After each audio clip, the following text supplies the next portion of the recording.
and a tourist destination that's known for its history. Reminders of Spanish conquest in the 1500s abound.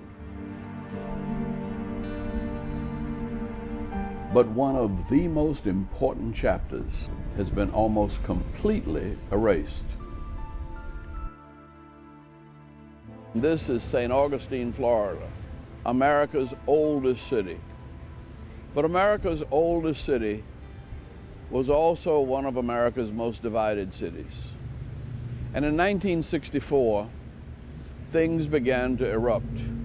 Nightly demonstrations of from 200 to 400 Negro marchers paraded to the downtown plaza around the old slave market, where as many as 1,000 people would gather and gangs of up to about 150 whites attempted to attack the Negroes. You know, it takes a whole lot of courage to stand up to hatred. Have you ever seen hatred where they throw bricks at you, bottles, chains, and axes? We all experienced that by just marching. They started throwing everything they could find, and I know they had to bring a lot of that with them. And so many of our people got hurt. They would pull our Caucasian friends out of the line first because they called them white niggers, and they would beat them. Tall white guy with a lot of black faces. You knew you were going to get hit. These guys had clubs, bats, metal bars. These marches are taking place at night through the old city of St. Augustine, where a sniper bent on killing somebody would be able to do it, and there isn't anything that we can do to prohibit that from happening. And I said there are small children that are in the marches. Going down those dark streets at night on the marches, on that nightly march into the downtown area around the plaza, when everybody was kind of waiting for you, with some frightening times. I came to St. Augustine at the direction of Martin Luther King Jr. on June 9th, 1964. Now the picket line should go on down around the slave market once, on down to the information center and back through town. And about an hour later, found myself at a crossing, a real crossing, but also a very symbolic one.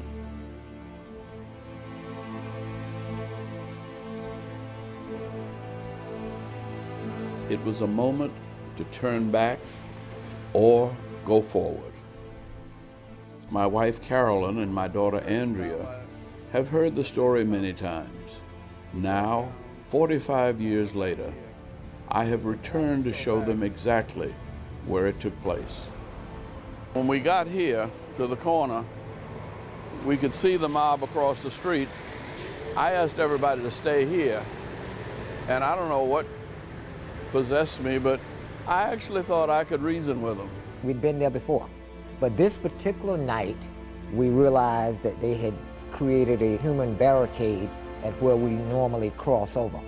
We stopped to pray, and we were in a circle, and I said, anybody that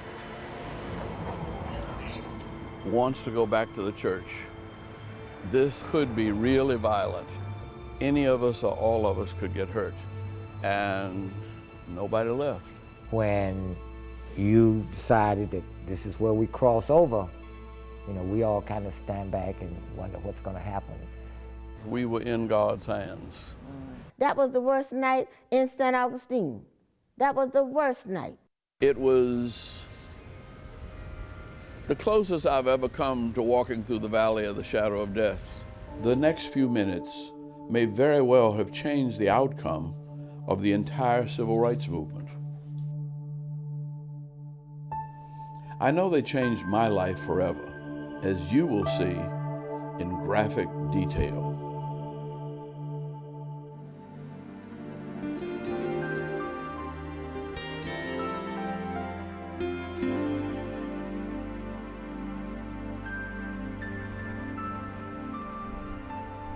Visitors to St. Augustine are greeted by a prominent statue of the explorer Ponce de Leon, who discovered Florida while searching for the legendary Fountain of Youth, although evidence suggests his ship actually landed somewhere to the north.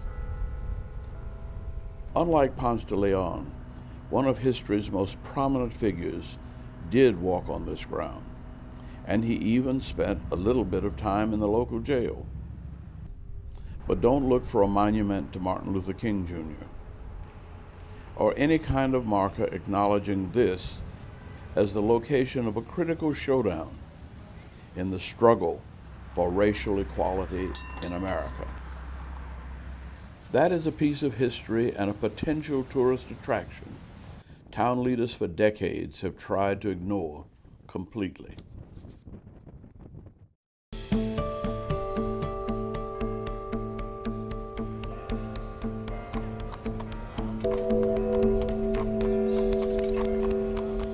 It's not an exaggeration to say that there are those who believe Martin Luther King Jr. is still causing trouble here, an outside agitator, even from the grave.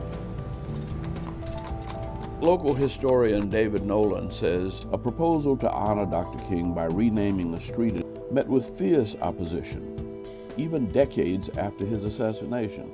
And all of these people who must have crawled out from rocks, all these white people got up and said, Martin Luther King was a communist, J. Edgar Hoover said so, and then the next one got up and said the same thing, and the next one after that, and the next one after that.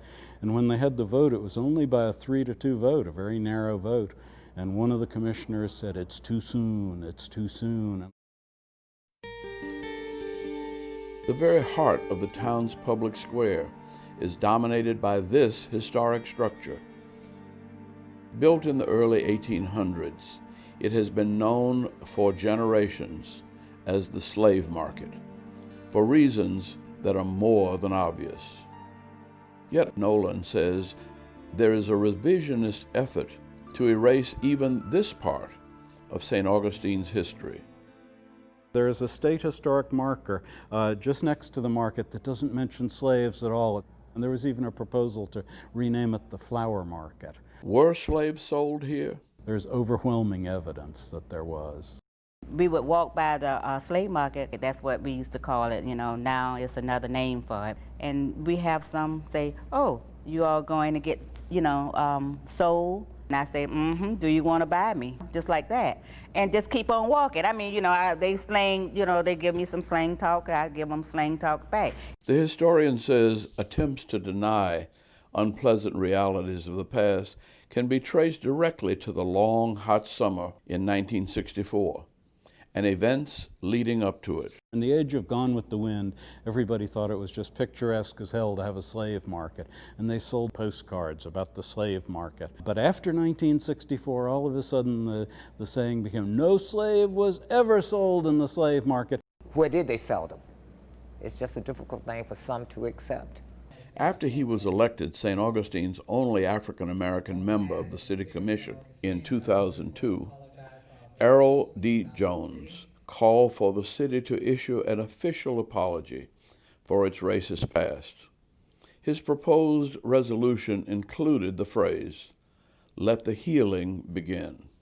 They wanted me to change from "let the healing begin" to "let the healing continue," and they didn't want to say, "I'm sorry for the wrong."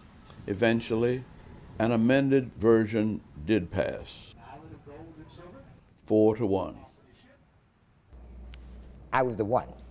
I refused to accept those changes because, we've never apologized in the first place. There's some sense of guilt that they're not prepared to stand up and admit to. If you talk to some of the old timers in St. Augustine and you mention the racial crisis, the first thing they'll say is, what racial crisis? They are in denial over the fact that there was even a racial crisis in St. Augustine. People still want to forget the past. My grandmother was a nanny. Now, there was a time when black nannies gave breast milk to white children. Okay? And the white gentleman that my grandmother nannied, I would consider to be, I don't want to label the man, but my God, has he forgotten? Has he forgotten? You never know that this woman wiped his butt and took care of him.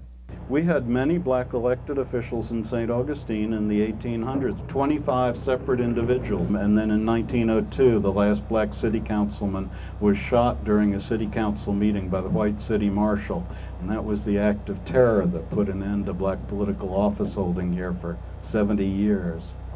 Aboard one of the city's famous sightseeing trains,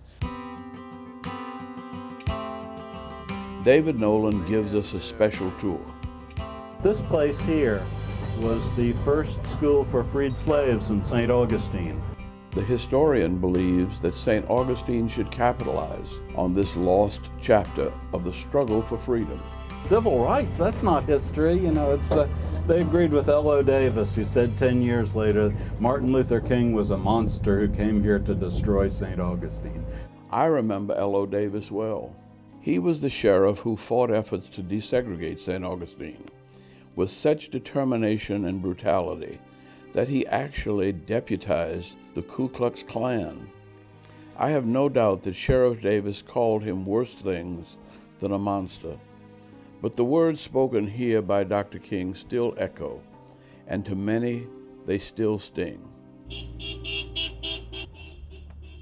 St. Augustine is merely a symbol or an expression of the tragedies that engulf our whole nation in the area of race relations. Now, the fact is, we are picking on St. Augustine. We are seeking to make this, the oldest city in the United States, one of the most democratic cities in the United States.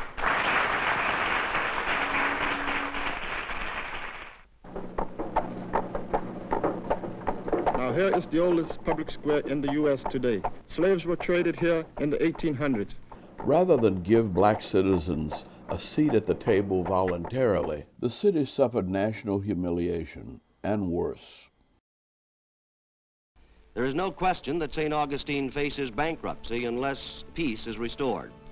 But there is question whether white leaders have bargained in good faith. Many businessmen and city leaders never fully recovered or even fully comprehended what happened. The single most powerful man in St. Augustine at the time was a wealthy general contractor and banker, H.E. Wolfe. I've been here more than 46 years, and to my knowledge, the relations between the colored people and the white people have been very excellent. Stay in your place, then you'll be all right in St. Augustine. St. Augustine had the feeling that it was a very peaceful, tranquil community, and that it was ahead in race relations. It had done some token things in this area. And then came the moment when the Negro community rose up. And this was a real shock to the power structure. It was a real shock, and it really aroused a deep guilt feeling and an anger at many points. Harper's Magazine wrote, "The inhabitants of St. Augustine grope for an explanation of their disaster. Everyone wonders, how did it happen to us?" The whites here was embarrassed because they didn't expect this to turn out the way it did. And a lot of the ugliness in this city came out. This was a dirty little town. I mean, this town was underhanded. St. Augustine has been successful in preserving a pattern of race relations that dates back to the days when slaves were bought and sold in the city square. But Negro leaders do not classify St. Augustine as a redneck town. The white population is predominantly educated, middle class, and respectable, not given to white hoods and burning crosses. The basis of Negro-white relations is classically paternalistic. White leaders talk with real affection of their Negroes and boast of how they take care of them.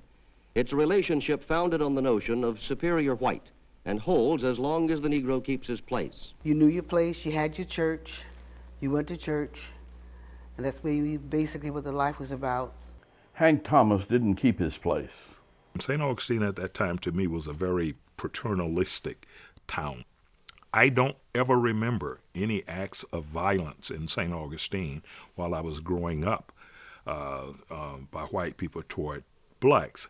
I don't remember the police, any kind of police brutality, things of that nature. And it's not selective memory here, but I just don't remember that.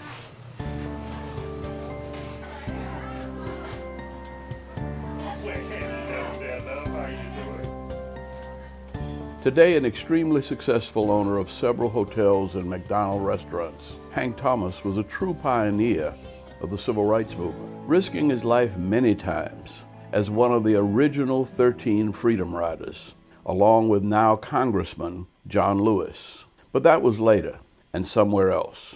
When he was a student at Howard University in Washington, D.C., he saw the news of the student sit-ins and came back to St. Augustine on break and got his friends together and said, we should do one here. And they all said, sure, good idea, and they set the date, time, and place, and Hank Thomas showed up all by himself. And of course, the manager came to me and asked me what I wanted, and obviously told me I wasn't going to get served, and it just let me sit there for a while, believe it or not, and slowly all of the other white people there were just drifted away. And I'm sitting there by myself. Black folks would come in and see me sitting there. I think they said Henry James is going crazy. Believe it or not, I sat there at that lunch counter for almost 2 hours before the police even arrived. And then when they got there, they practically pleaded with me to leave. Now, this was 1960. This was the summer of 1960. The police officer lived on the street, just the next street over. So he knew me and he knew my family. And so he was pleading with me, if you will, because he was the one that's going to have to tell my mother. This is the home of Hank Thomas's mother. Hank Thomas, one of the original Freedom Riders. Oh, yeah. Mother lives there. And they thought he was crazy. They tried to send him off to the mental hospital. They wanted to declare that I was mentally ill. And so, of course, the psychiatrist, I'll never forget his name, Dr. Norris, examined me, and he said, Henry's not crazy. Why do y'all bring him here? He said, well, what are we going to do with him? Just take him back to jail. In his own hometown, Hank Thomas and his early attempts at integration were not taken seriously at first. And I just said, hey, we need to get a movement started here. I went to several of the churches to discuss this with them, and I said to them, I will organize the people of St. Augustine. Well, they were horrified at that, and I, at age 19, could not understand why they didn't jump at the opportunity. You accepted things as they were, and you really didn't realize that, the moral issues involved and that this was just wrong. And so town fathers, like Mayor Joseph A. Shelley, never saw trouble coming a few years later. St. Augustine has been unique in the integration of white and Negro citizens. We have had white and Negro people living side by side for many years before I came to St. Augustine. Every section of our city have citizens of both races living side by side, and they have done so in peace and tranquility. The mayor probably believed he was telling the truth, but it's fair to say he didn't exactly have his finger on the pulse of the black community, where young people in particular were starting to think maybe Hank Thomas hadn't been so crazy after all. I didn't really have a future. I just left high school. I gave up and said to myself, what good is a high school diploma if I can't be a person, if I don't have any rights? Well, this I thought we'd try to work out with the lawyers. The civil rights movement was gaining traction in other parts of the South, and I was part of it. But we just weren't moving fast enough for the black youth of St. Augustine. They were about to start their own revolution. It gave me a purpose in life. It gave me determination. It made me want to be somebody. It helped me to dream. It helped me to set goals in my life. And it put St. Augustine on a collision course with everything that Dr. King was trying to accomplish.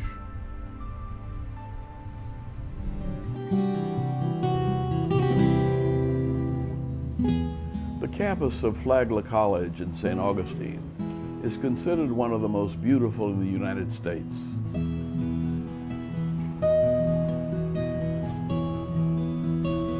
Its centerpiece, a magnificent building originally built as a luxurious, racially exclusive Ponce de Leon hotel.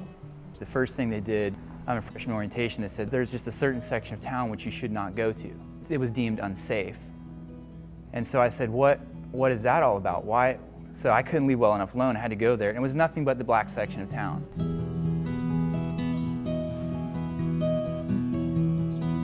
Jeremy Dean discovered Lincolnville, established at the end of the Civil War as a home for freed slaves who had nowhere to go.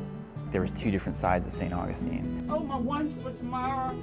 $7 carry. And he met wonderful people like Carrie Johnson, who can be seen every day riding her tricycle all over town. You have to be mindful of how you treat your brother, even your enemy.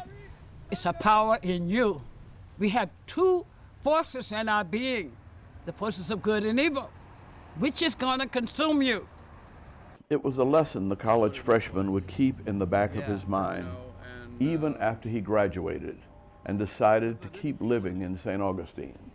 Coming from the outside into this community, it was really apparent from the get-go that there was some deep-seated racial problems. Even then, Jeremy Dean had no idea why, what it meant to grow up black in St. Augustine. Purcell Conway became the city's first and only black paperboy. At 10 years old, I didn't understand what segregation was. When I went in the first day to work, I had this long line of young white paper boys waiting to get their paper. And I walked right up to the front and got mine. You know, it's two separate lines. I didn't understand what was going on. But I thought I was being treated special. I said, oh, wow, they got a black paper boy, so they treated me special. I can go right up and get the papers and walk out. Purcell decided to stand right in front of ancient Fort San Marcos, a busy tourist attraction. Fort Marion, as the Americans later called it. Did great. Happy as a lark. Pocket full of money. The white kids weren't doing as well, so I had two of them to follow me one day to find out just, what is this guy doing? We're not doing. So they followed me up to the fort. They took positions to my left and right. And all of a sudden, the white folk who were buying papers from me started walking up and looking and going to the white kids. Then one day, Purcell and a white friend innocently walked into one of the downtown stores and ordered vanilla milkshakes from a cashier at the soda fountain. She told me, wait a minute, you can't drink your milkshake in here. I said, why not? She said, because you're a Negro. I said, what is that? From 5 years old to about 12, I had to walk to school. And there were buses passing right by us. And I promised that one day I would do something to make things better. Everything was centered around downtown. And our mothers would go in there and purchase our school supplies. They would purchase go into different stores and purchase all our clothing. But our mothers would go into these places and couldn't go over there and get a cold glass of water. We had a problem with that as children. There was nothing for you to do as a black person here. You couldn't go to the pool because it was for the whites. They only had the YMCA. If you had to go swim, you had to go to a clay hole way out. That's way out. That's a hole in the ground. If you wanted to go to a restaurant, I remember going in the back of the restaurant to order a meal and sit down at a table and eat where the dishwasher was washing the dishes. I wanted some water. I had to go to a special sign that says white and black to drink water. If I wanted a hot dog or some ice cream, I had to go up to the counter, pay for it, and walk out. I couldn't sit down there and eat it. Going to the back door, going to the restaurant and getting to the side window to be served, going upstairs in the theater or sitting on the back of the bus. It was the way of life.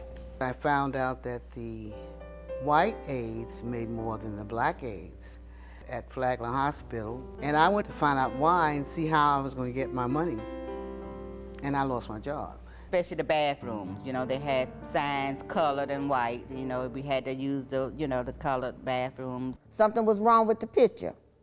So we as young people say, no, we're gonna stop this. The people of St. Augustine were caught up in the ferment that occurred all across the South, and they realized that things were not right here.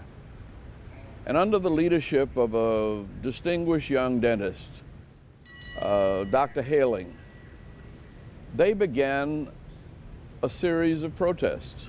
The movement had gotten started. There had been various sit-ins we mentioned Hank Thomas. Dr. Robert Haling remembered Hank Thomas and his lonely one-man sit-in. But what really had stayed on his mind was something that happened right after the protester was jailed. Sammy Davis Jr. Sent bail money down, and that's how I got out the next day. And we found that very intriguing to know that St. Augustine had that kind of support and help. Haling became the first Negro member of the Florida State Dental Society. He joined the civil rights struggle after the dental group was denied meeting facilities at white hotels and restaurants because of his membership. Dr. Haling grew up in Tallahassee, Florida. His father taught at Florida A&M University, the leading black college in Florida. And he was an officer in the U.S. Air Force. He'd seen the country, you know, beyond the confines of the Jim Crow South. I thought I had earned my citizenship. And yet I got to St. Augustine and found out that I had not quite. Impatient with the pace of the civil rights movement elsewhere, Dr. Haling urged blacks to boycott white businesses and began to organize protests downtown. Dr. Haling says he has no intention of easing the pressure on the white community. And continue to fight until truly democratic principles are established here in St. Augustine. My malpractice insurance was canceled. My automobile insurance was canceled. My home insurance was canceled. I was in a fight, a severe fight, before I realized it. Before it was over, Dr. Haling would lose a very lucrative dental practice. His dog would be shot and he himself would be beaten and very nearly killed. And St. Augustine had been a good town to me. I was very surprised. I thought St. Augustine would be an easy nut to crack. The powers that be, the business people, do not want any kind of bad publicity because it'll hurt the tourist business. St. Augustine, Florida, 400 years old, yet lively as a teenager. The city is a focal point of America's historic past. St. Augustine, wearing her years like a crown of romance, where the spirit of today harmonizes with the traditions of yesterday. St. Augustine, Florida, city of the centuries. Congress had given St. Augustine $400,000 to celebrate the founding of this city for 400 years. Dr. Haling was outraged that federal dollars were being spent without a single black citizen being invited to participate. Vice President Lyndon Johnson was coming to St. Augustine with the ambassador of Spain and many, many other dignitaries, including the governor of Florida and his cabinet and all of these people at the Ponce de Leon Hotel to celebrate this big banquet for the 400th anniversary. Johnson sent in a man by the name of George Reedy, and he assured us that the vice president was interested in our problems, that Washington was observing and all, and that if we did not picket or demonstrate or make a public disturbance, that they would see that something was done. We acquiesced. They said, we'll have blacks at this banquet.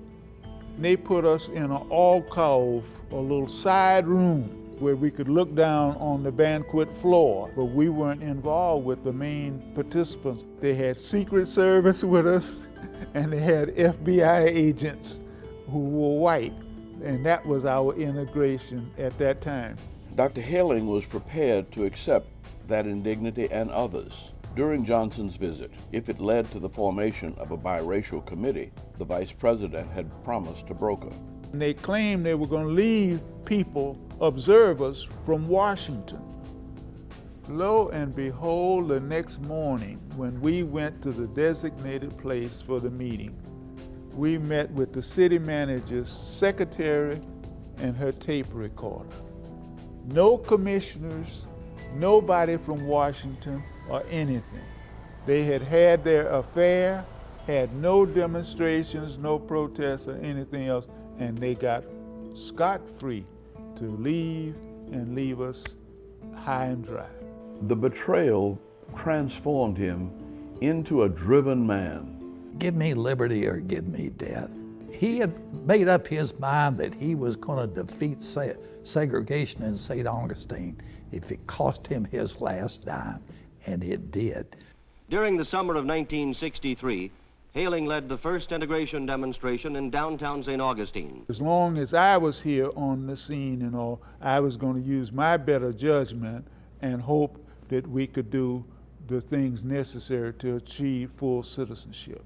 Dr. Haling's confrontational approach appealed to young people whose thinking was far less traditional than that of their parents. This is Richard J. Murray High School, the citadel of Negro unrest in St. Augustine.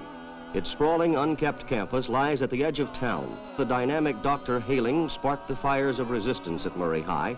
More mature leaders have been shoved aside by the untempered passions of the children.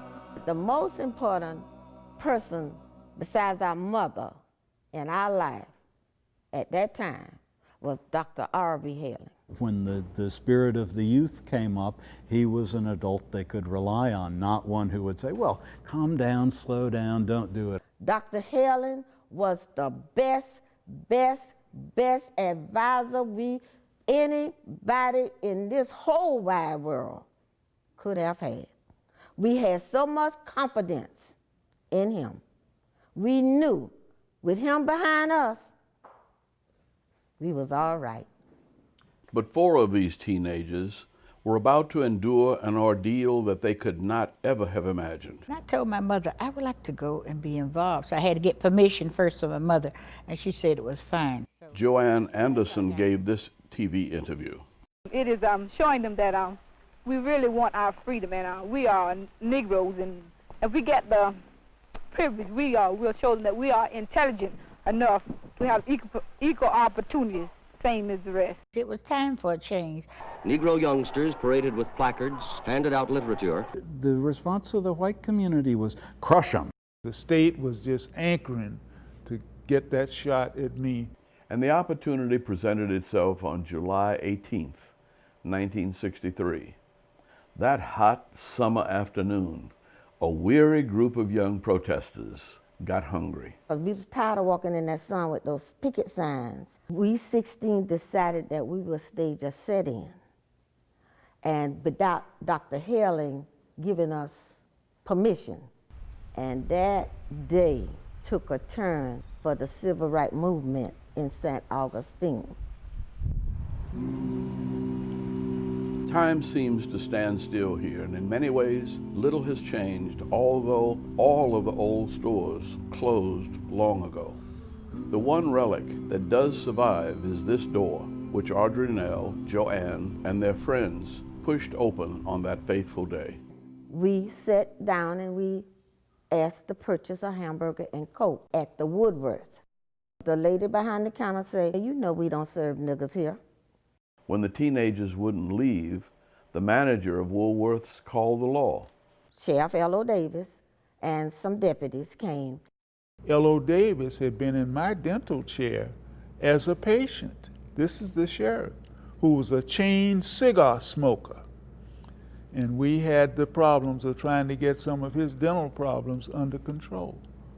And I would have thought that that would have been at least a neutral person or a friend, but I found out that he was one of my staunch enemies.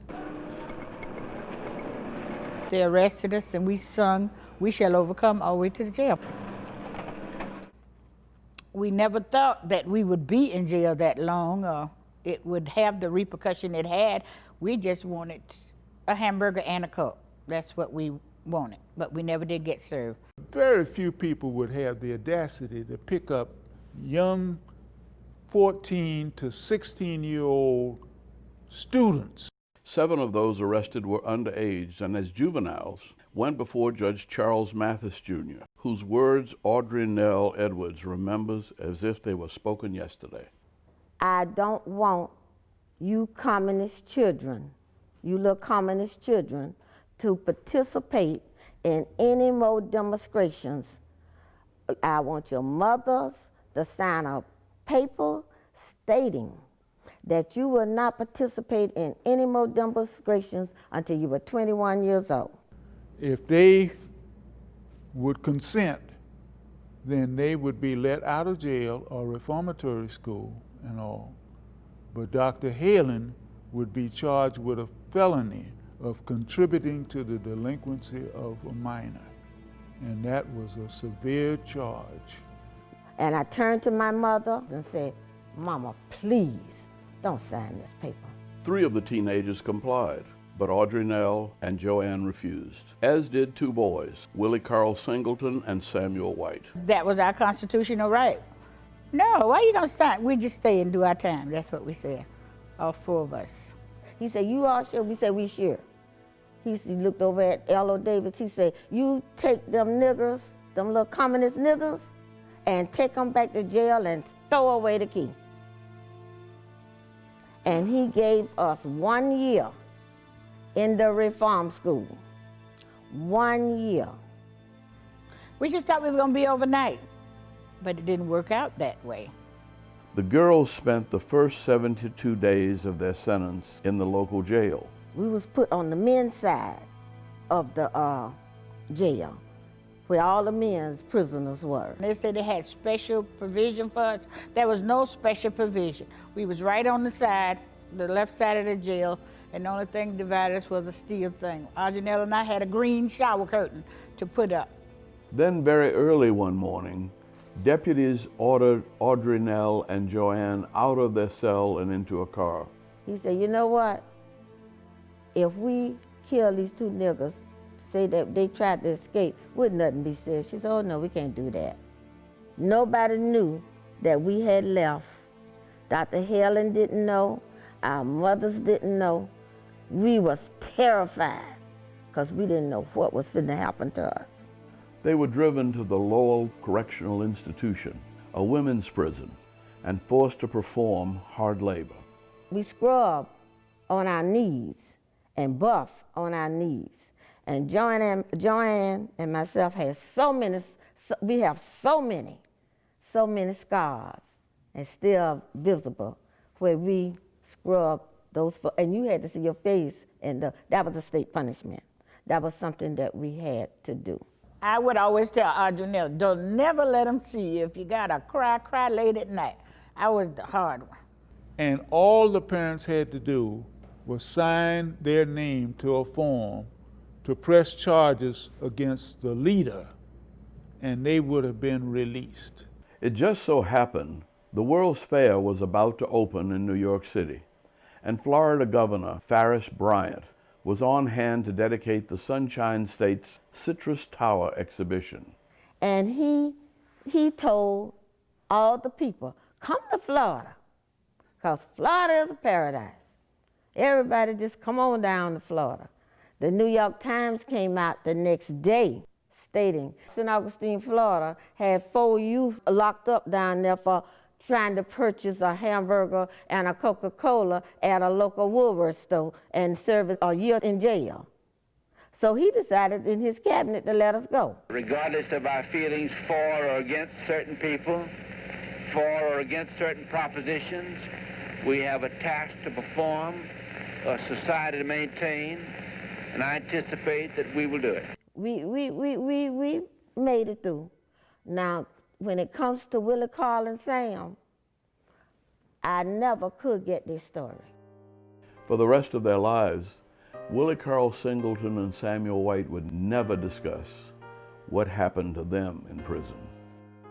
Besides us, there's other people that's dead. We was one of the fortunate people that lived to tell the story. It's a lot of people that couldn't even live to tell you a story about what happened to them because somebody lynched them, put them on a tree. But we are the fortunate ones, I say. As soon as the St. Augustine Four were released, they were met in St. Augustine by one of their greatest heroes, the man who had integrated baseball. Jackie Robinson came to town. He invited us to come and go to his home for a 2-week rest, so that's what we did. We had the time of our lives. Jackie Robinson even took them to the World's Fair. thank you for that mighty nation who stood up for civil rights, who stood up for justice, who stood up for freedom. Thank you, Heavenly Father. A recent gathering at the First Baptist Church in Lincolnville reminiscent in many ways of the ones that took place right here in 1963 and 1964. A people who refuse to be segregated forever. Perhaps more than anywhere else, this church was the heart of the civil rights movement in St. Augustine, the place where ordinary people together became extraordinary.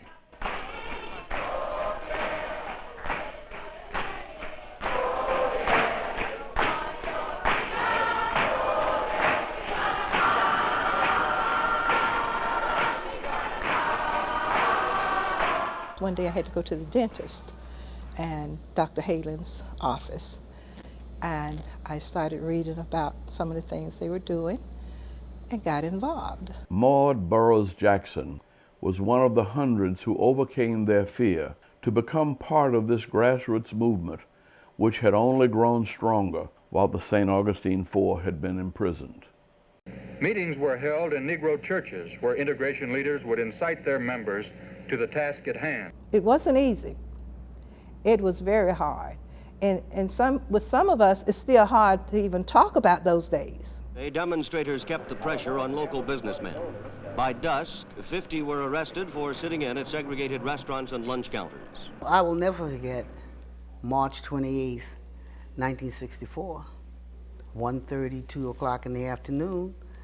That's the day I went to jail. They built a pen, a wire fence out in the hot sun and placed us out there. Among those arrested and jailed was Mrs. Malcolm Peabody, mother of the sitting governor of Massachusetts. In other parts of the nation, there was growing outrage.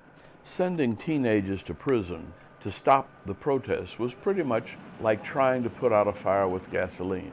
But town leaders realized that mistake a little too late.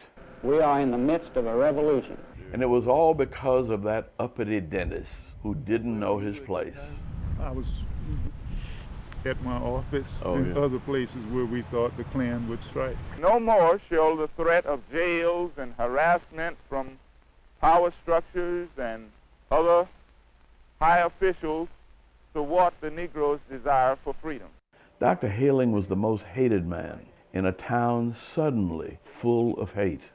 They had to find a target and a scapegoat and a causal basis for all of this, and so they unconsciously found themselves turning to Dr. Haling as the villain and as the force of evil that brought about the disturbance in this peaceful, tranquil community, in quotes.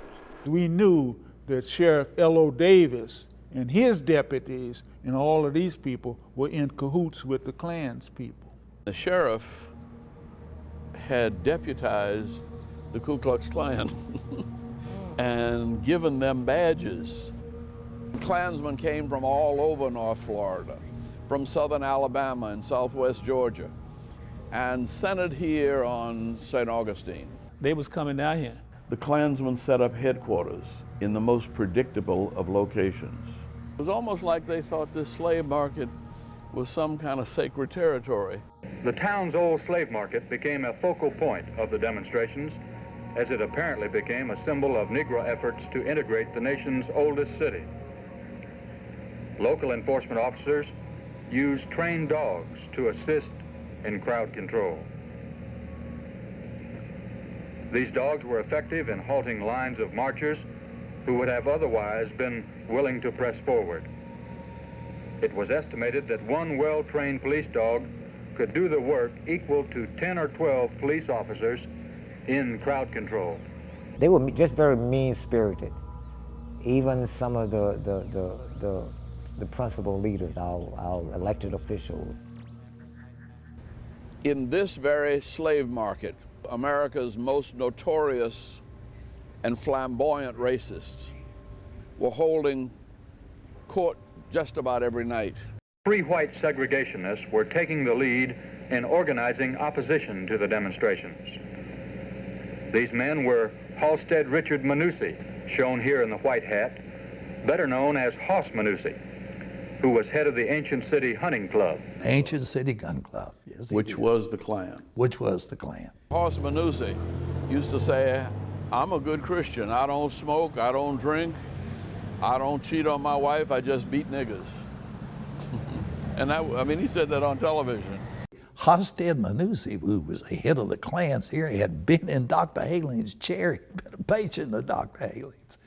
Ku Klux Klan attorney J.B. Stoner of Atlanta joined with Hoss Manussi in leading marches of white segregationists into the Negro heart of town. The Reverend Connie Lynch came to St. Augustine from California to, quote, help these embattled good white people in their cause, unquote. Connie Lynch was saying, you know, if you find a nest of snakes and you want to get rid of the snakes, you don't just kill the mama and daddy, you kill all the little ones too. So that was their rationale for beating up women and children. Two of the most rabid Klansmen you can think of having coffee with L.O. Davis down in the sheriff's office almost every morning. They'd be down there having coffee. Lynch spoke night after night to anywhere from 100 to 300 applauding segregationists gathered on the plaza in the heart of town. Here are some brief quotes from some of his sayings. Anyone who thinks the nigger is equal to the white man is a fool. The government was intended to be of the white man, by the white man, and for the white man. Hitler was a great man. The nigger should be sent back to Africa. The white people who stand and listen to Lynch applaud and answer, amen. But when questioned individually, some of his audience say they believe Lynch to be an extremist. They were the last remnants of the hate groups that had dominated the South since about 1910. And it was almost as though this was their last stand. And they had a massive rally. Connie Lynch had challenged the group, about 250 people or more, that if the men in this group were half the men that he thought that they were, that this burr-head bastard of a dentist would wake up the next morning with a bullet between his eyes. And some of the people in the group were former patients of mine. 40 to 50% of my practice was white. The white mob found Dr. Haling behind the wheel of his car with several of his associates. They had us at their disposal, and we faced baseball bats, axe handles, and other weapons and so forth that we were just literally, after being beaten severely, we were stacked like cordwood on top of each other. And even in the group, one of the leaders had asked the people assembled if they had ever had the pleasure of smelling a nigger burn. And when so-and-so gets back with the gasoline, that they would be treated to that pleasure of smelling niggers burn. But there was one thing the mob at the rally didn't know. It was infiltrated by a white minister who had a tape recorder on his body. And as luck would have it, this minister slipped out of the group and got to his car and got down the road to a telephone and called, I guess, the governor's office in Tallahassee. With Florida's reputation and economy hanging in the balance, Governor Bryant responded swiftly. Police people were brought in from Daytona and the surrounding counties and from Jacksonville. Dr. Haling and an associate were badly beaten by Ku Klux Klansmen when they ventured too close to a Klan rally.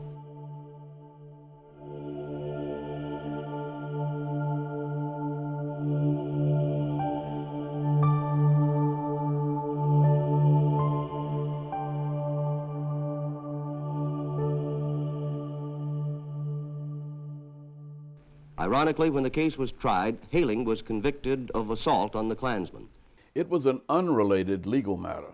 that prompted Dr. Haling to ask for our help. An emergency order banning nighttime demonstrations. Working people who had to work all day could not be denied the freedom to protest for their rights after work.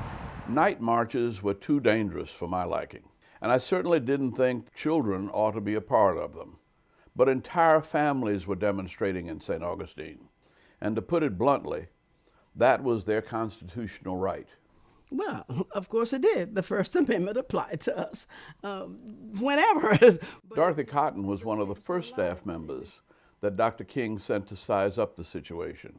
It took a federal lawsuit to settle the controversy, and I found myself in the middle of it. Andrew Young versus L.O. Davis, the Johns County Sheriff. Everybody knows about Dr. King, and some people even know about me. But few people, if any, remember the name Brian Simpson, although I consider him among the great heroes of the civil rights movement. The curfew was knocked down by U.S. Judge Brian Simpson. Judge Simpson said our First Amendment right could be exercised whether it be day or night. Judge Simpson, a Republican after the fashion of Lincoln and Eisenhower, time after time made courageous rulings in favor of civil rights and free speech. Dan Warren, the state's attorney, who at first opposed us, later would become an important ally. Judge Simpson paid a terrible price. He was virtually ostracized. You can't imagine.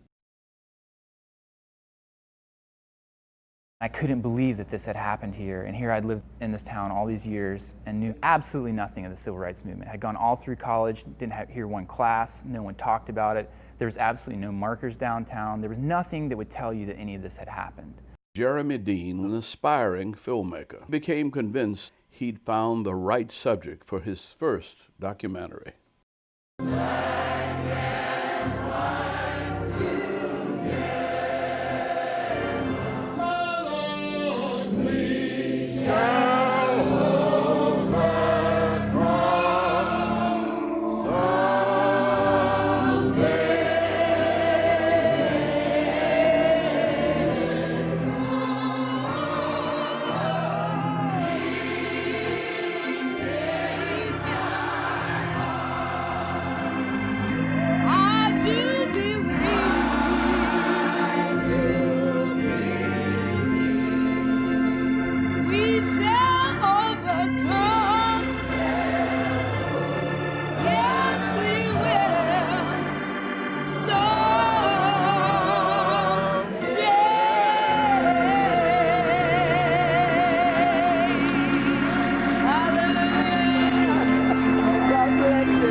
At the First Baptist Church in Lincolnville, at the same pulpit where I stood on another summer night 45 years ago, I tell the story. I am so grateful for my experiences with the people here. Until the night of June 9th, 1964, I never quite felt I had paid my dues. God knows what would have happened to me if it hadn't been for St. Augustine. Dr. King made no secret of the fact that my value to him was as a planner and a negotiator. And although I understood his reasons, it didn't make my job any easier. The people who are the leaders are the people who do the suffering. If you don't bear the cross, then you can't wear the crown. I was often under orders from Dr. King to stay out of the front lines myself, even though I had sent thousands of protesters out to be beaten and arrested in other cities. This is a revolution that won't fire a shot. We won't break a window. We won't even curse anybody. We only come with the power of our souls and the presence of our bodies to love the hell out of the state of Alabama. When Reverend Young talks, everyone listens, for he's one of a handful of key men reporting directly to the Commander-in-Chief, Reverend Martin Luther King. A veteran of many integration campaigns, Young's task is that of a field general. Under no circumstances is he permitted the privilege of getting arrested. This church was my destination on the night I arrived in St. Augustine, a place where hundreds had gathered waiting to march. Although the circumstances that brought me here were widely misunderstood. By the end of May, it was apparent that national Negro organizations had selected St. Augustine as a target city for racial demonstrations. Nothing could have been farther from the truth. This wasn't a fight we started or wanted. Dr. King was looking at a bigger picture, and although he had visited in May to show his support for Dr. Haling, what he saw made him fear St. Augustine could ruin everything we had been working for. Our victory in federal court was righteous, but worrisome. The ban was being lifted, and night marching was about to resume. I came to town one night in June because Martin Luther King sent me here to cool off the movement. As a means of demonstrating, large numbers of Negroes began marching through the downtown area at night. Night marches were extremely dangerous, and many of the local protesters had been caught with weapons. Rifles, pistols, shotguns, machetes, nightsticks, blackjacks, hatchets, axe handles. These were ordinary people, angry people, who had not been trained in the discipline of nonviolent social protest, a philosophy and practice that many of us were able to accept only with great difficulty. I am an ex-Marine, and I could not fathom the idea of someone slapping me on one side of my face and I turn the other. Nevertheless, Willie Bolden had become one of Dr. King's trusted field secretaries, and he was working in Florida, along with a very unpredictable Reverend Hosea Williams. Before we go out on this march, do anyone have any type of weapon? Anything? Bolden was trying to convince the St. Augustine demonstrators that if he could embrace nonviolence, anybody could. We are hoping that everybody will apply by these rules. Now, if you can't, we don't intend for 1 or 2 or 3 or 4 or not even 30 or 40 or 50 people to mess up the movement in St. Augustine. At long last, the House of Representatives had passed a landmark Civil Rights Act. But Dixiecrats in the Senate, led by Richard Russell of Georgia, were filibustering. At that moment, all Russell really needed to kill this important bill was for one black person in America to lose his cool and fight back. The Civil Rights Bill was at that moment being debated in the Congress, and 19 Southern senators were filibustering. And there's a real question as to whether or not it was going to pass. And to make matters worse, Hosea Williams had gone rogue. Jose's idea was, look, it doesn't matter what is happening in Washington. Something is happening in St. Augustine. People are determined to be free, and they're going to be free whether Washington says it's all right or not. Driving by here with my head down between my shoulders, I came by this very slave market, and it seemed like there were several hundred Klansmen here. They were breaking bottles, they were clanging chains, and I came in to tell the people that the march was over, that we were going to have to be patient and trust our government. Dr. King didn't really want this to happen in St. Augustine. He had plans for this to happen someplace else. But the problem that he had was Jose. Jose could trick you. He knew how to trick you.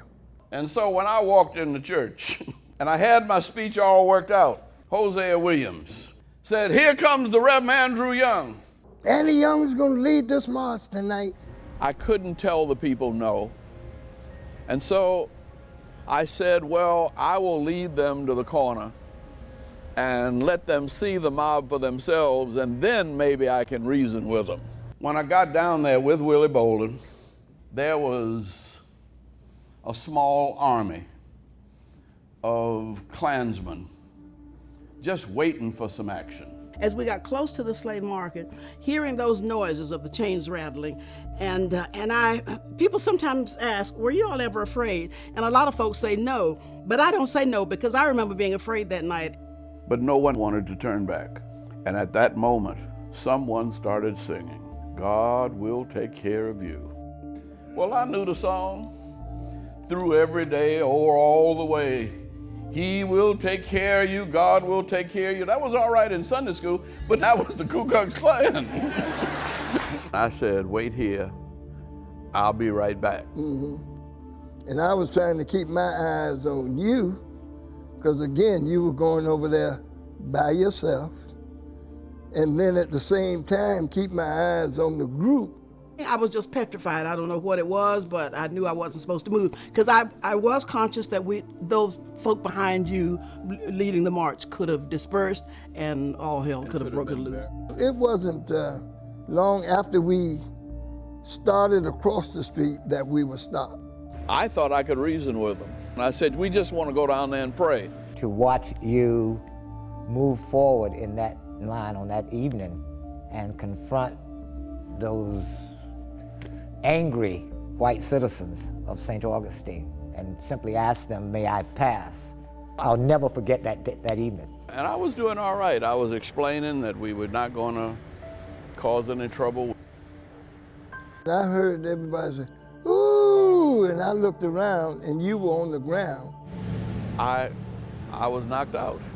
While our state police or whomever else were involved in law enforcement stood by and did nothing. I didn't know what happened until years later. And I might never have known, except for Jeremy Dean. You really did a good job of digging all this up, who somehow managed to locate archival footage of the incident. For some reason, the St. Augustine movement kind of fell out of the greater civil rights narrative and became a footnote to some of these other quote-unquote bigger, more successful movements. It's kind of just been this forgotten chapter. A forgotten chapter he began to reopen with the documentary, Dare Not Walk Alone. That particular evening, things were as usual. Andy was, of course, up front, in the lead. I must have been somewhere about quarter ways behind or down line. He asked to go by, and they wouldn't let him go by, and they struck him and knocked him down and began to kick him and so forth. Somebody had hit me from the blind side across my jaw, and another blow came down on my head.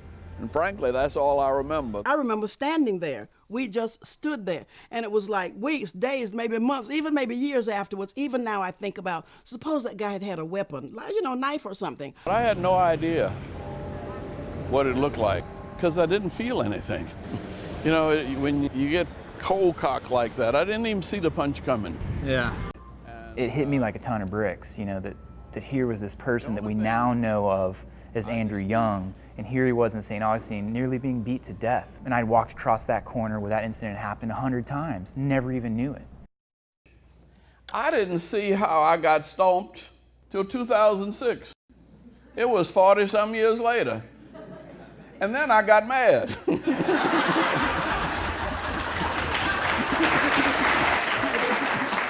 Recently, I was very surprised to discover that a second camera had also captured footage of my assault.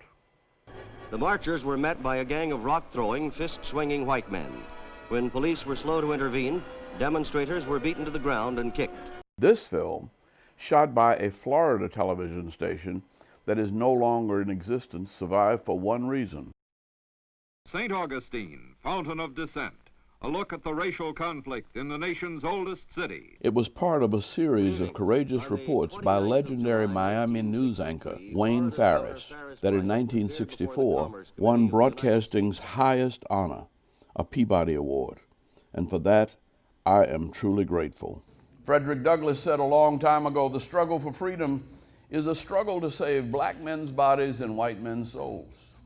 I wasn't the only one attacked.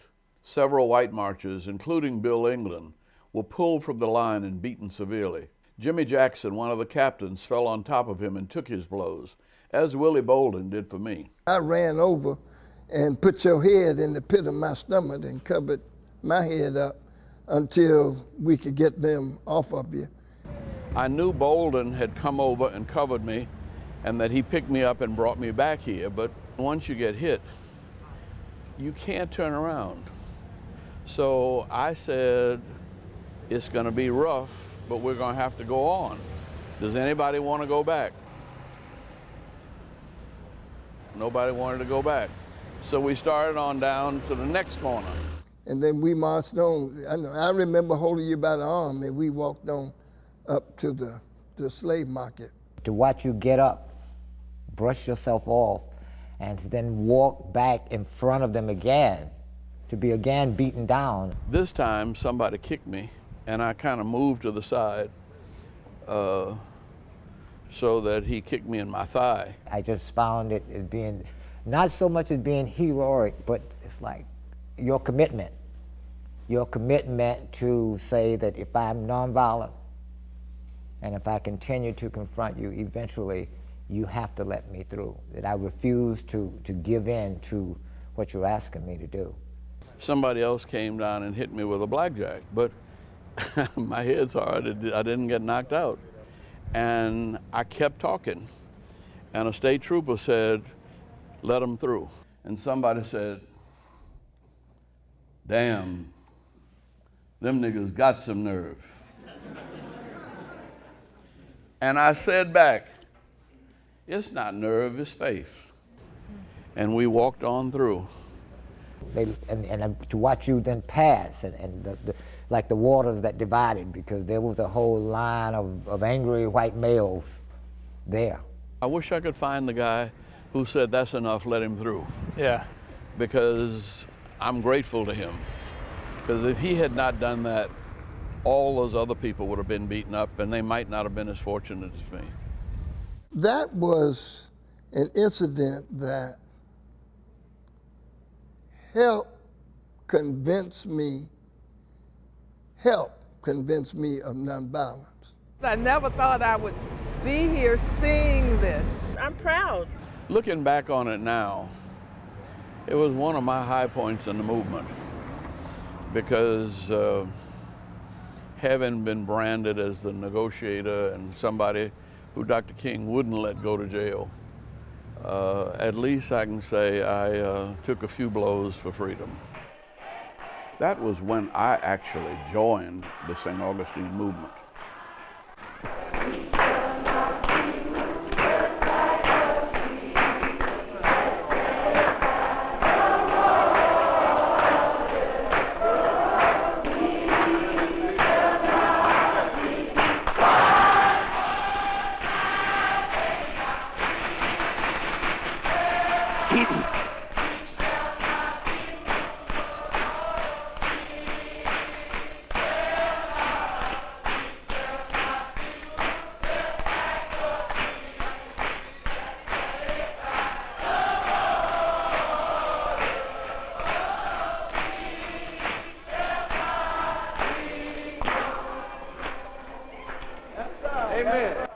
Now I wasn't going anywhere. St. Augustine was where we had to make our stand. 222 Riberia Street in Lincolnville, an address I know well, the Bethel Baptist Church, where I started a freedom school during the summer of 1964. Right here, Dr. Robert Haling and I taught black citizens of St. Augustine how to read and write in order to register and vote. Oh, look at here. Today, thanks to a bold step by St. Augustine's largest employer, we aren't the only ones who know just how important this old building really was. Very good. All over the place. Yeah. This isn't black history. This is American history. These are great Americans. There were a lot of great Americans that did a lot of great things in a nonviolent way, in a great way. Northrop Grumman is the one and only local business that agreed to provide funding for these historical markers. We taught cursive writing mostly, right out of the penmanship book, and then we taught block printing. The signs were erected privately by a small but increasingly vocal civil rights group called the 40th Accord. St. Augustine does not appreciate the black history of this city, and there was nothing to mark the spots. As a matter of fact, they were doing everything to tear down the buildings and everything, so there would be no trace of what happened here. This was where Hank Thomas himself lived, right where these steps are. We could not save the house. They were demolishing so many of the landmarks of the civil rights movement with great glee in City Hall. Tourism is the bulwark of St. Augustine's economy, bringing in approximately $22 million a year. It means mortgage payments to businessmen and paychecks to thousands of citizens. But with violence stalking the streets, tourists are staying away. The tourist boycott is in effect at this time. It was traumatic for St. Augustine, and for years afterwards, people didn't want to talk about it. You know, it cut St. Augustine tourism in half and pretty much destroyed that 400th birthday that they were thinking was going to bring so much money into the city. The home was shot up. To some, the historical markers are as welcome as weeds springing up all over town. They got a rude awakening. But Rick Matthews is confident most of St. Augustine eventually will accept and even embrace this lost chapter of its history. This was very worthwhile, and we are really proud to have the Northrop Grumman logo on every one of those placards. This is a city that prides itself for two things: history and tourist attractions.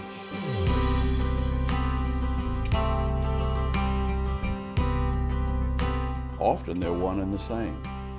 Millions of tourists have come and gone without ever realizing this was a decisive battleground in the war for equal rights in America. But millions more might visit because of that history. This was one of the most brutal and bloody movements, but nobody knows about it. And that's why we're here to tell the story, because this should not be forgotten. Martin Luther King returned to St. Augustine to lead what he called a massive assault against segregation. And he said, "I'm here to stay until the battle is won." With the arrival of Dr. King came unwanted and traumatic attention from the national media. Very little was known about what was going on down here other than in our immediate area. You don't have no coverage of how horrible and how brutal St. Augustine was before Dr. King came here. It was terrible, but we didn't have the footage. The only time we got the footage is when Dr. King came in. For a year prior to Reverend King's arrival, St. Augustine's pot of racial troubles boiled sporadically under the leadership of Dr. Robert B. Haling. Martin came and we had a big civil rights rally. Reverend Martin Luther King addressed a massed rally at the First Baptist Church. Few knew it at the time, but just before heading to that first important rally, Dr. King had asked for a very special private meeting. Before Dr. King came to the rally, he sent for the four youth. And when he seen us, he grabbed and hugged us. His hands were soft as cotton, and he just said he wanted to commend us. We were so courageous. And told us that we went way, way beyond the call of duty, and a job well done. Dr. King expected nothing less from other demonstrators and told St. Augustine exactly what was coming. Civil disobedience demonstrations designed to focus national and world attention upon the oldest city in the New World. At the biblical Battle of Jericho, Joshua led a relentless army and made so much noise for so long that the walls finally came tumbling down. We figured the same thing would work in 1964 in a city that just happened to have a walled fort. March the streets of this city until the walls of segregation come crumbling down. And so from across the country, our army began to converge on this small Florida town, united not as a people of a particular race, but as a people of conscience, like the Reverend Al Lingo. When I got down here, I couldn't get anybody to come pick me up at the airport because everybody had been torn up right here at the edge of Lincolnville at the slave market. This is the beginning of a massive assault on the system of segregation in this community, and there will be no stopping point. The integration of St. Augustine was underway at all levels. King and other Negro leaders organized demonstrations in attempts to obtain service in restaurants and motels. The city reacted predictably. By dusk, 50 were arrested for sitting in at segregated restaurants and lunch counters. My son say, well, I'll tell you what, Mom, I never been to jail but one time. I said, well, when was that? Do I know anything about that? He said, yes, you was carrying me. They say, well, could I get some volunteers to go to church? At the time, I was pregnant. I'd never been to a white church before. So I said, well, okay, I'll do it. And as I walked up, the person that I looked first in the face was my boss, holding his hand out. You can't come in. We say we want to worship God.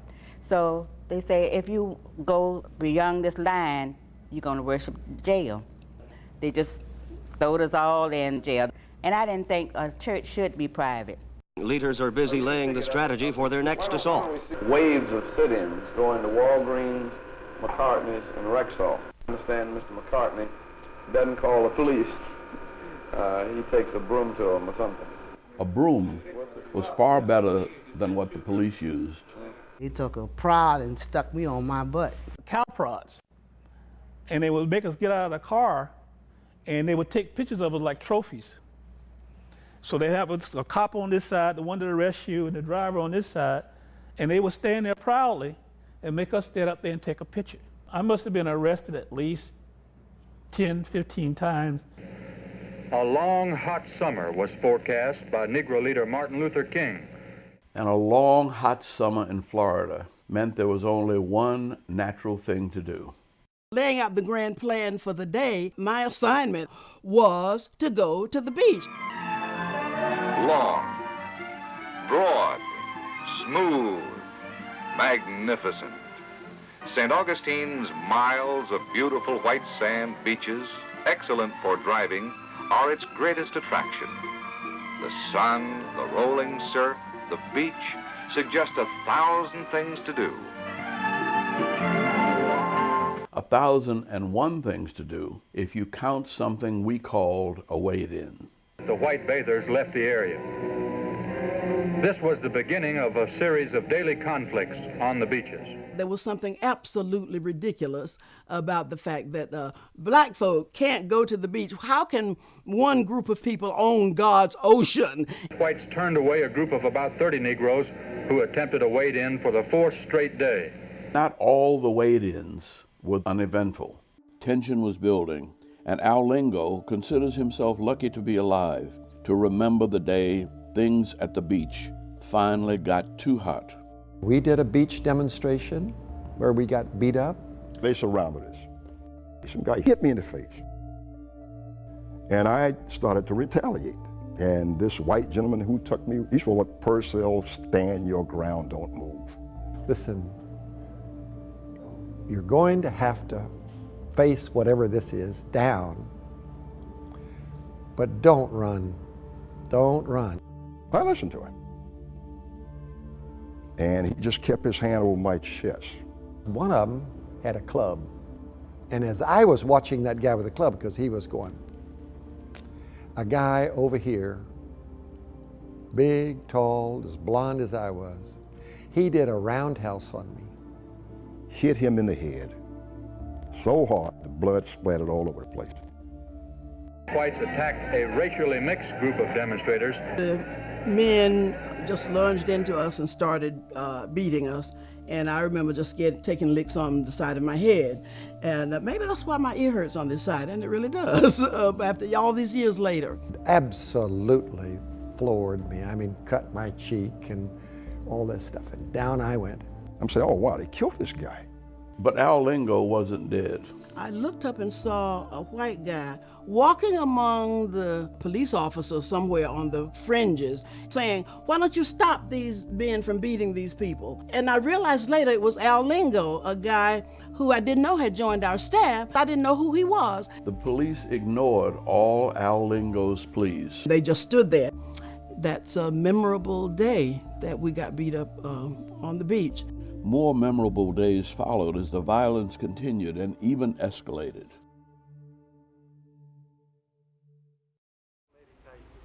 Hello, Andy. How you doing?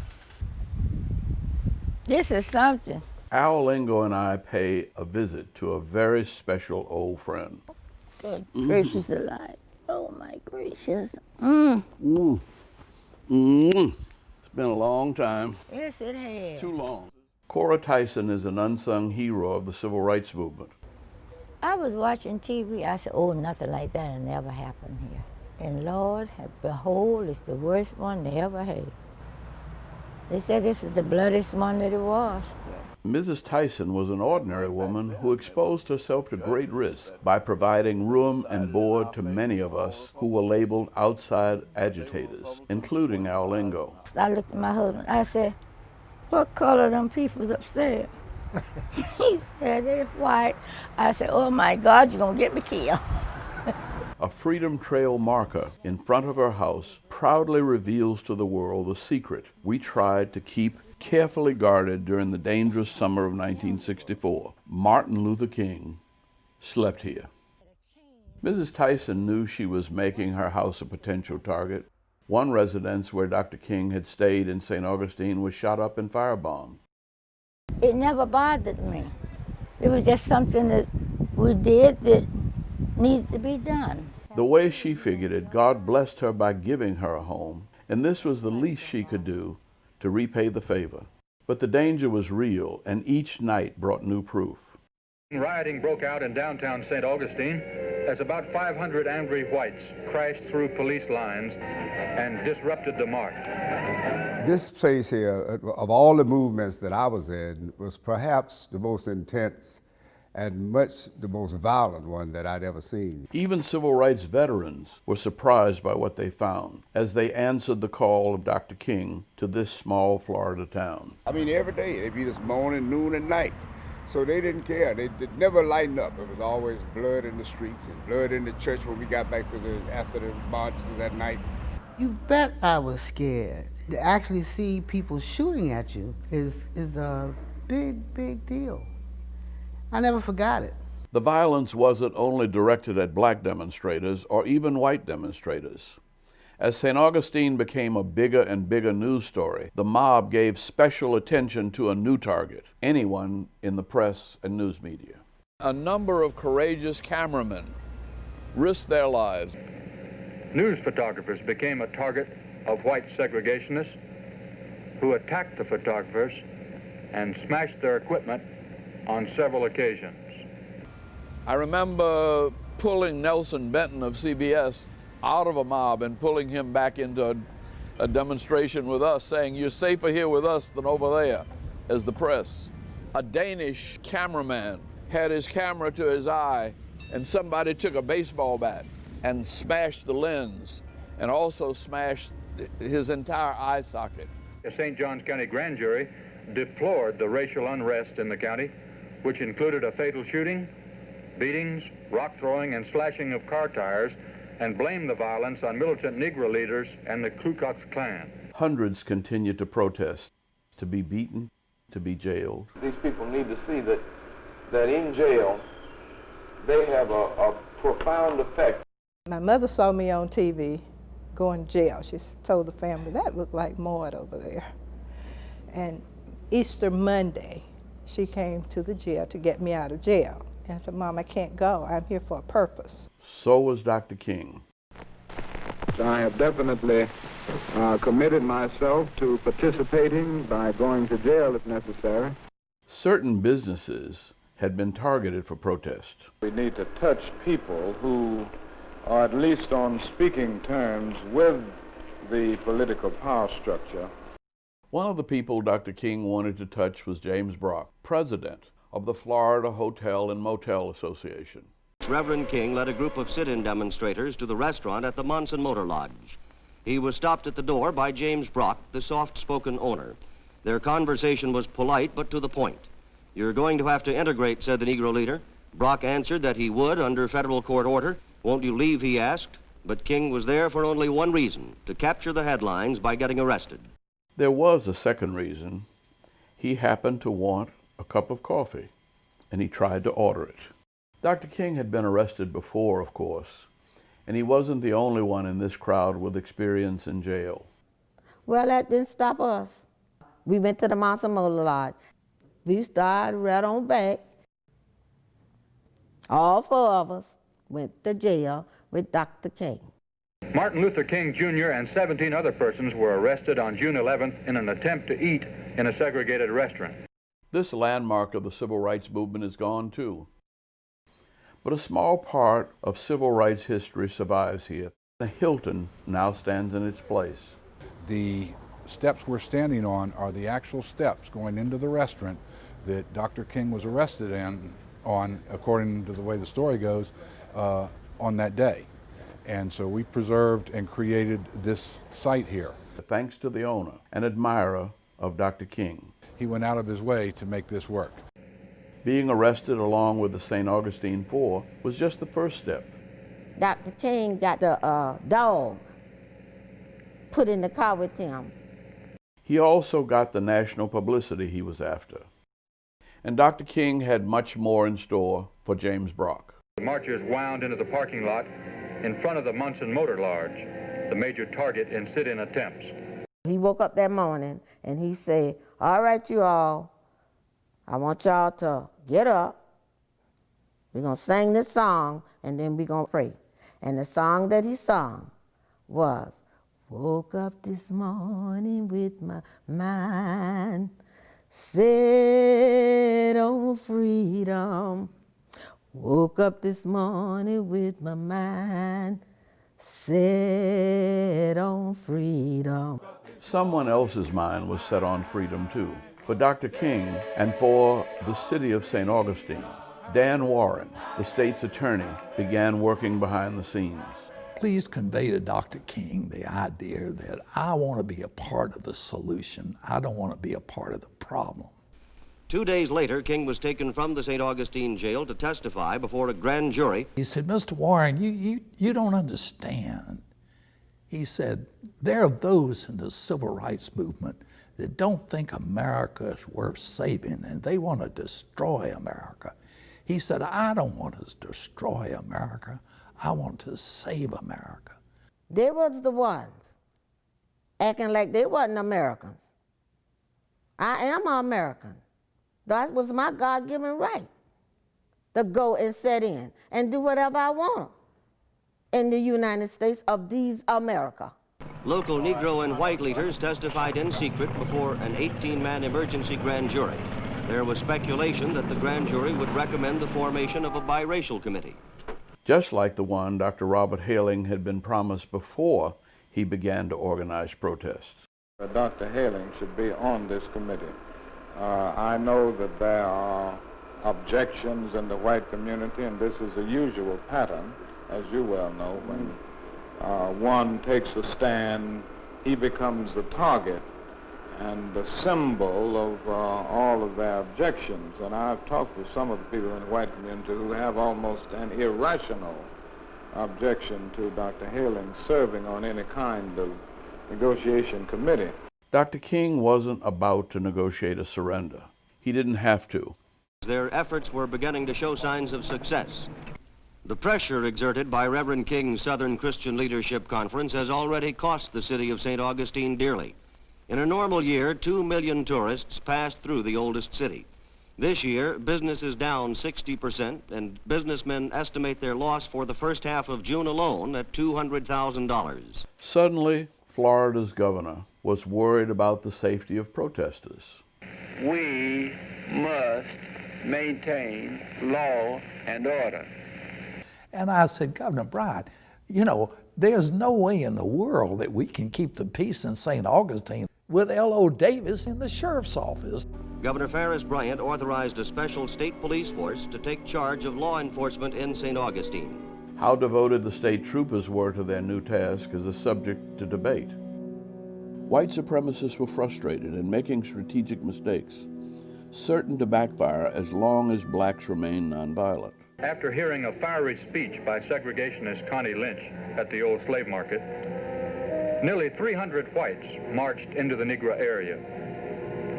You had to have been here to have really experienced it. But a surprise was in store for them once they entered Lincolnville.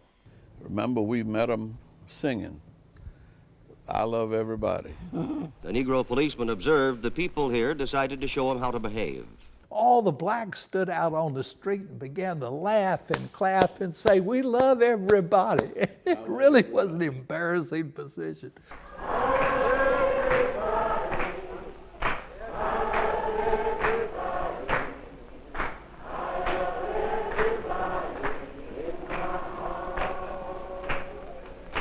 Even after the Sherman stopped singing, they echoed. And they could sing too. The singing echoed in Washington, D.C. as well.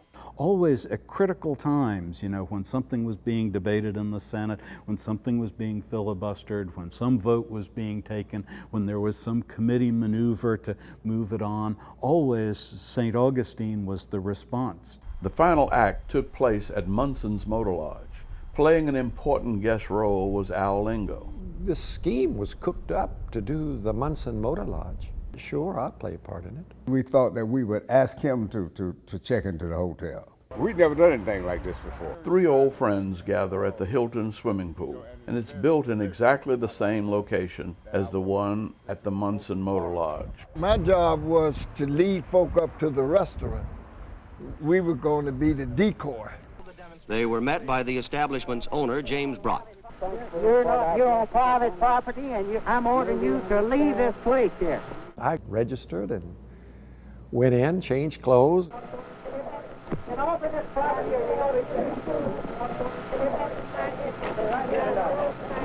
take your hands off. Treat me like a human being. We all leave that property. NBC, ABC, CBS, all focused on the pool. Brock, meanwhile, was still preoccupied outside the motel restaurant. We've had enough of you people around here. Oh God, our Heavenly Father, we pray this property. Lie down and please have lead beside the still water. We restore my soul. Yea, though I walk through the valley of the shadow of death, I will fear no. So while everybody was up at the hotel or the motel, keeping us out, that gave you and JT and the others the opportunity to come and jump over in the pool. Nearby, J.T. Johnson gave the order to move in. And when we came down the streets over here, this wall was not here. And start swimming as guests of Al Lingo. He was already in the pool. And we jumped over there, and I led in and jumped in. And the others jumped in, and we started swimming around in there. Brock figured it out and came over and began to try to get us out of there. He just couldn't handle it. He ran inside of his pool house and he got his acid. And he came back and he commenced to shake it and shake it and shake it. I never expected that. Poor Brock, he just went completely berserk.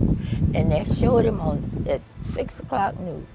Brock, frantic with rage, began dumping an acid cleaning agent into the water, apparently without harmful effect to the uninvited swimmers. It would sting, but it was something you could back away with. You just...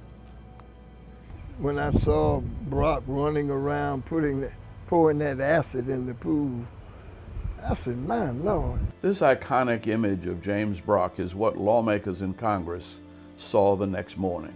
And he really did put fire under the civil rights movement. That picture again went all over the world. All over the world. So if he wasn't pouring that acid in the pool, he wouldn't have done that. And his mother-in-law died.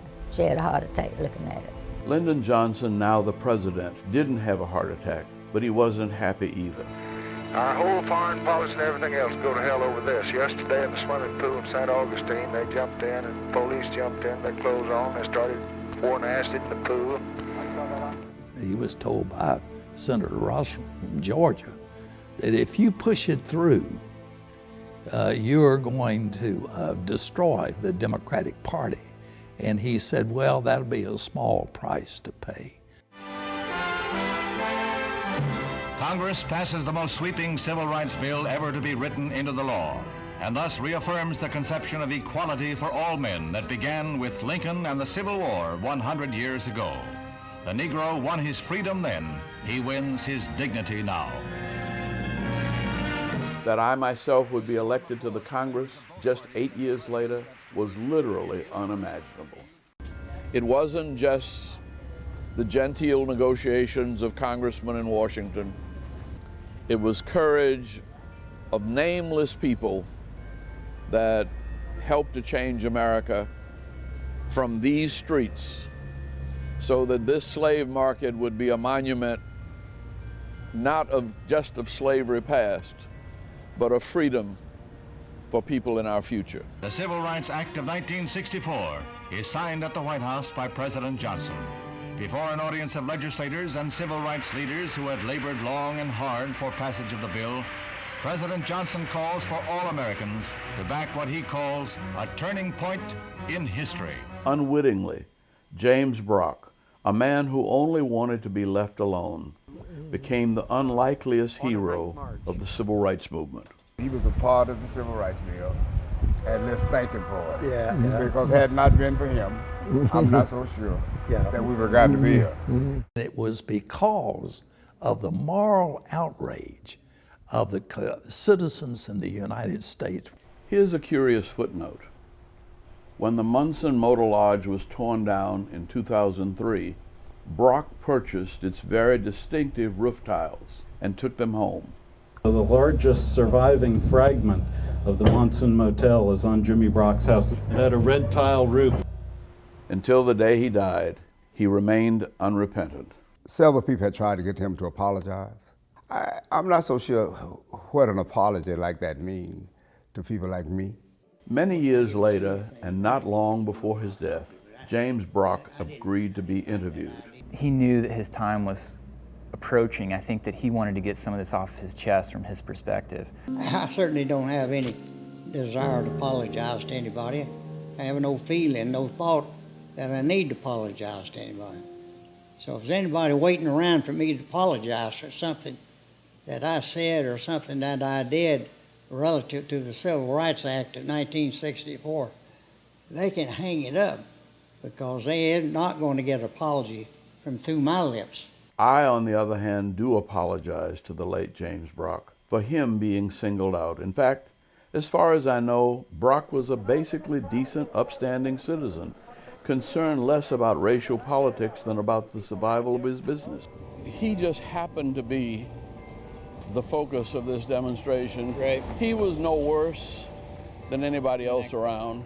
But what happened here was bigger than any one person. It was this 1964 movement in St. Augustine, Florida, that caused us to have one of the most important civil rights pieces of legislation signed in this country.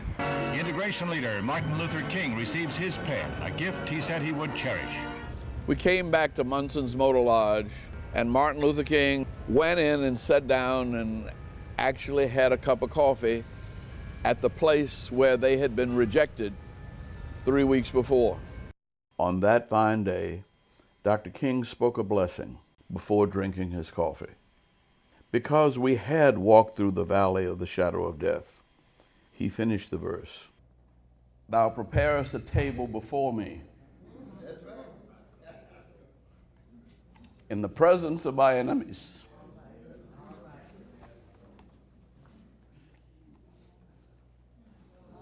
Thou anointest my head with oil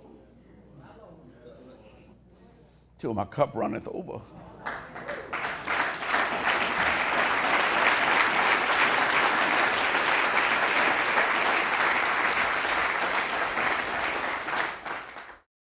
If the voice of the Reverend King failed to reach the hearts and minds of St. Augustine's white community, he has indeed left his mark on the city.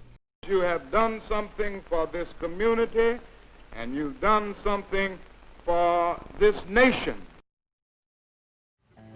The oldest city in the United States has changed very little for hundreds of years. And in truth, the benefits of the drama that played out here in 1963 and 1964 have been felt much more in other parts of the nation than in St. Augustine itself.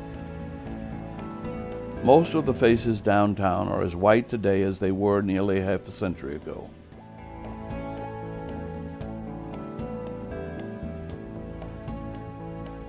It's not that anyone minds or even notices the occasional exception. Segregation is not enforced here, but it does in fact exist, because employment opportunities for African Americans are almost non-existent. We are still fighting for inalienable rights. There are people in our society that resent us and our way of life, and they try to circumvent that. But one-on-one, we can knock those suckers out. Once upon a time, blacks in St. Augustine worked in shrimping fleets for the Florida East Coast Railroad and, of course, as domestic servants. Virtually all of those jobs have vanished. It's unlikely you'll find a waiter who isn't white or Latino. Deputy, good girl. Even the black carriage horse drivers, shown in so many quaint old postcards, have all but disappeared. I couldn't get a job in St. Augustine anywhere. I was turned down from the Army, the Navy, Air Force, Marine, Coast Guard. I tried every one of them. They all turned me down because I was still under bond from the demonstrations. I must have been arrested at least 10, 15 times. Eventually, all those civil rights arrests were struck down in federal court. It wasn't 2 weeks after they had thrown the cases out from the demonstration here that I got a draft letter from the government. Shed Dawson was drafted and sent to Vietnam. Audrey Nell Edwards' juvenile arrest as one of the St. Augustine Four still causes her problems.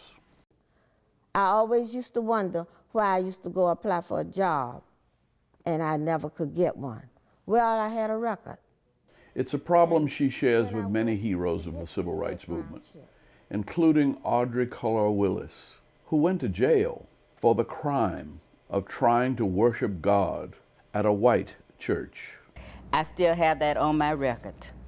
You know, I can, try to apply for a job or whatever, and I put, something down, and they say, well, you've been to jail. I never had it clear. We've came a long ways, but the problem that we have today is the same problem that we had then. The march of time has not completely passed St. Augustine by. It just moves to a slower beat. Lincolnville is starting to get a little of the recognition it deserves as a historic site dating back to the Civil War. And white people seem to have figured out that they don't need to be afraid to visit or even live here. Look at here, that's a tour guide. They come around here to see. Oh, they come through here all the time. All the time. Many blacks have moved away from Lincolnville and away from St. Augustine. It's not the same. Cora Tyson quietly admits something that others here feel, but few will say out loud. Segregation was wrong, but she says she was happier then than now. Before this happened, there was togetherness, a feeling of being apart. Felt more comfortable. Now, root hog or die poor. Do for yourself. Root hard or die poor. We don't know. You laid the groundwork here long before we got here. Dr. Robert Haling, once the most hated man in St. Augustine, moved away long ago, but the city recently gave the retired dentist a long overdue sign of the respect he once demanded as a human being. This was a total surprise. That's very good. Nobody has done more to earn credit. We can never repay you for what you did. Youthful at 80, Dr. Haling must secretly have found the location of that fountain that Ponce de Leon was looking for. There must be something in the water or something in the human fiber of the people involved in St. Augustine that they could not break us.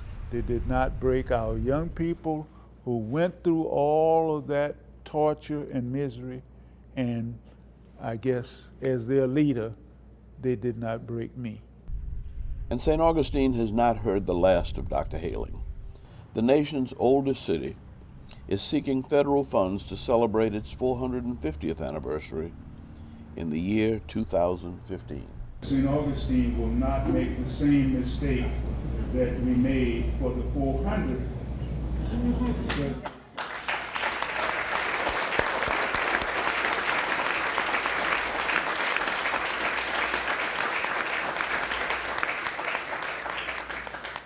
this was a beautiful little movement, and it's still a beautiful little city. A beautiful little movement that I was sent here to kill.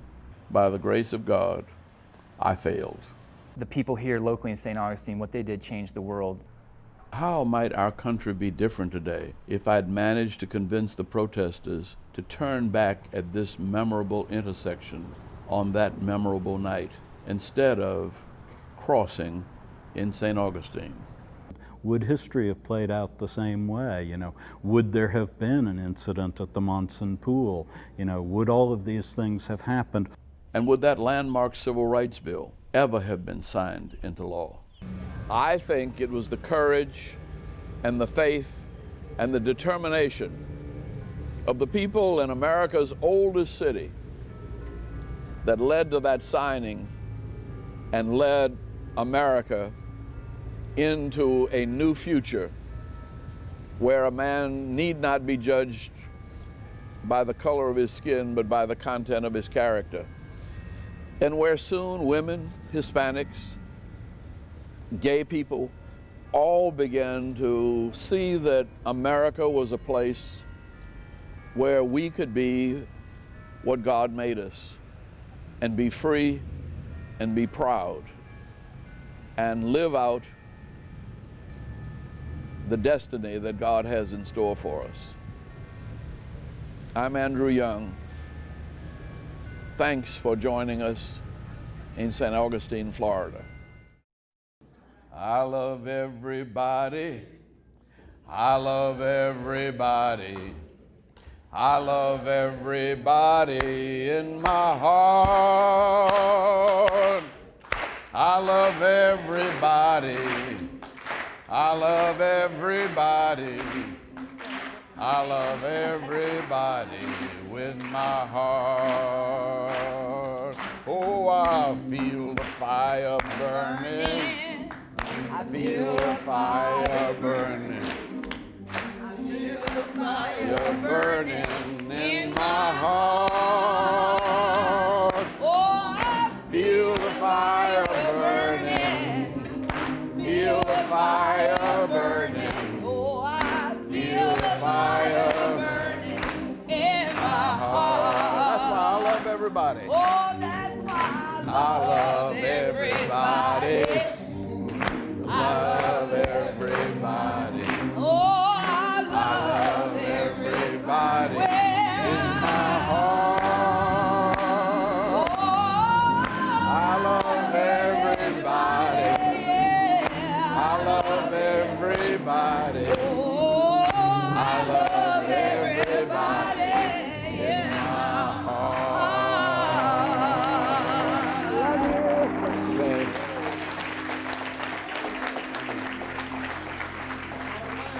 I just had to get that out of my system.